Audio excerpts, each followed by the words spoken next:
Hey, look, I get it. You're busy. You've been sent out to do a site check. And it's not just the site check, it's the amount of time you have to spend taking photos and labeling them. Then you have a huge email attachment and no one actually likes you because you plug up their inbox. And then someone else has to manage hundreds of photos that you took during the site check. Well, today we're going to look at an easier way to manage photos. This might not be a good fit if you just have one or two photos and you can just send it in an email, put the subject line something fitting, but this is a great fit for when you're taking, that 20-30 photo site check. So here we are. Let's do a site check and grab some photos that later on we're going to have to manage on our laptop. So let's take a picture of the attachments on the pole. Let's take a picture of the tamping. Let's take a picture of the dip structure.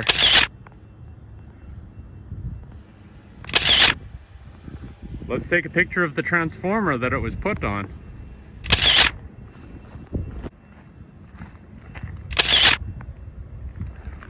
Okay, let's keep walking down the street here. Maybe we take a picture of the concrete cutting, and maybe we take a picture of the pole tag. Before I get too many photos, I like to stop midway through my site check, and I like to label the photos so that I don't forget what they are. So I'm going to select the photos of the 2 or 3 things that I've taken pictures of. So I select those in my Photos app, and then I hit the share button, and I'm going to use the copy photo. Now I go into files of my iPhone, and I'm going to paste them. So they drop in here. Now I can open each photo if I want to, and maybe I want to mark it up. Maybe I want to circle something that I'm trying to draw attention to, or if you don't need to, don't worry about this step.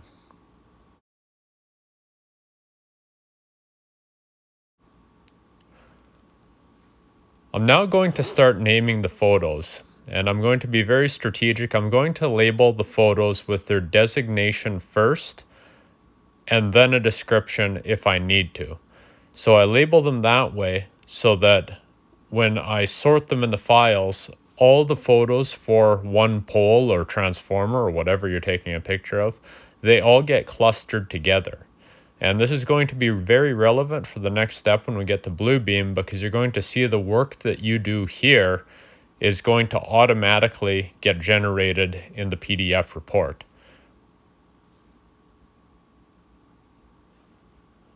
Okay, I'm going to fast forward this now.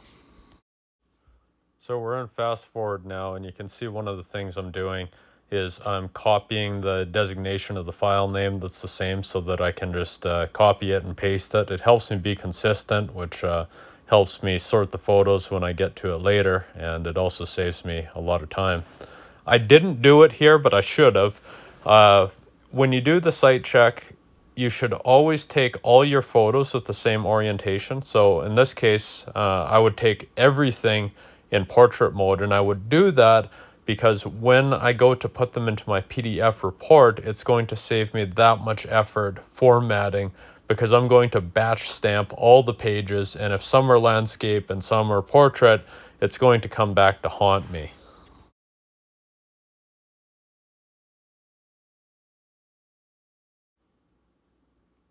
Okay, so we're just about done labeling the photos, and you might stop and do this several times throughout the day. Instead of getting 30 photos, say, and then having to try to remember what they all are, maybe you'll stop every 3 photos and you'll do this kind of 10 mini labeling sessions a day.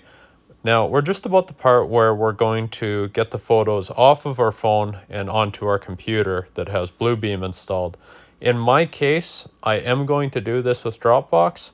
Maybe for you, you want to use the lightning cable or however you want to do it. That part might be specific to your setup compared to what I have shown on the video here. So just get the photos off your phone and onto your computer.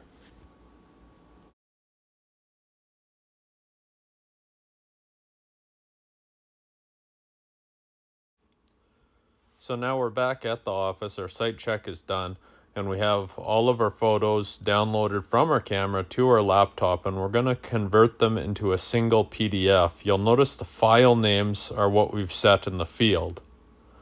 So we're using BLUEBEAM Combiner, as you saw clicking in the screen. This window here is the page order they're going to appear in, and we're strategically going to have them sorted so that the designations all get clustered together. So for example, Transformer 1, 2, 3, 4, all those photos are going to be one page after the other. So we set ourselves up, enter a file name, and hit go.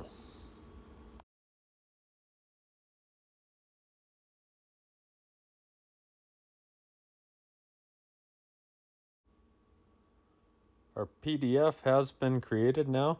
You'll notice it's 120 megs down at the bottom there, which is a little bit of a obscene file size, but we're going to fix that shortly in BLUEBEAM. So let's open BLUEBEAM right now.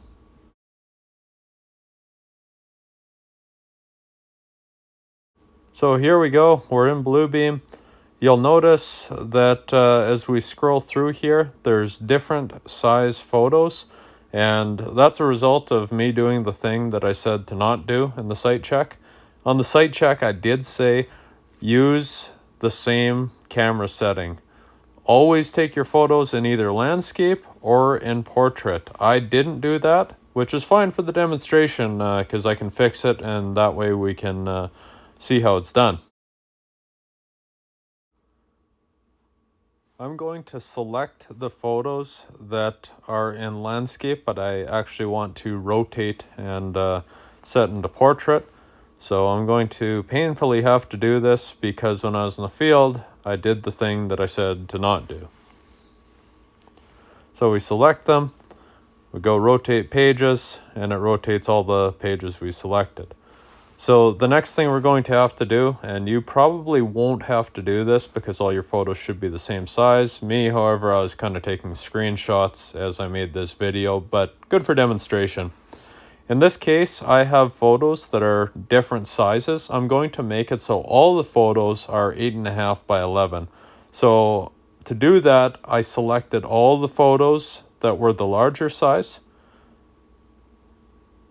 And now when it opens up, the default setting would be huge, like it would print out on like an E-size paper, and we're going to cut that down to 8.5 by 11, and that's going to help us reduce file size. Next, I'm going to select the photos that are the smaller screenshot sizes. This step should probably be irrelevant because you shouldn't be taking screenshots, but if you do, at least now we show how it's done. So I'm selecting all the screenshots or all the photos that are the same size, and I'm going to format them to be 8.5 by 11. So again, right click, page setup. You can see that it's the pages that are going to be affected listed there. I'm going to change this down to 8.5 by 11, and I'm going to set it centered. You'll notice that it gives us a little preview before we accept, so always a good idea to just thumb through your pictures, make sure you're not cropping off any information that you did actually want to preserve. So our photos are all cropped. They're now down to 8.5 by 11. Now we can reduce the file size, and it's going to reduce quite substantially. So let's go Batch, Reduce File Size, and just using the default settings, it's going to cut it down and get rid of all the material we cropped and any excess resolution, and it's still going to print great. For printing, you need 300 dots per inch, and it's going to give us that. So these photos would print on a standard letter size photo, and there we cut down from 120 megs down to 3 and a bit megs, so 90-something% reduction. So you may have been wondering, when we were in the field and we were on our phone and we changed the file names of the photos, this is why we did it. And it's going to pay off because we just, with a single click or a couple of clicks, put the file names as page labels. And soon we're going to have that page label actually printed on the photo. So we're going to go to the header footer section. This applies to all pages. You can see that I've set up a saved profile. We're just going to go from scratch and I'm going to show you how it's set up, but you're only going to have to do this once and then save the profile and you can reuse it again and again. File data page label is the magic one that we want.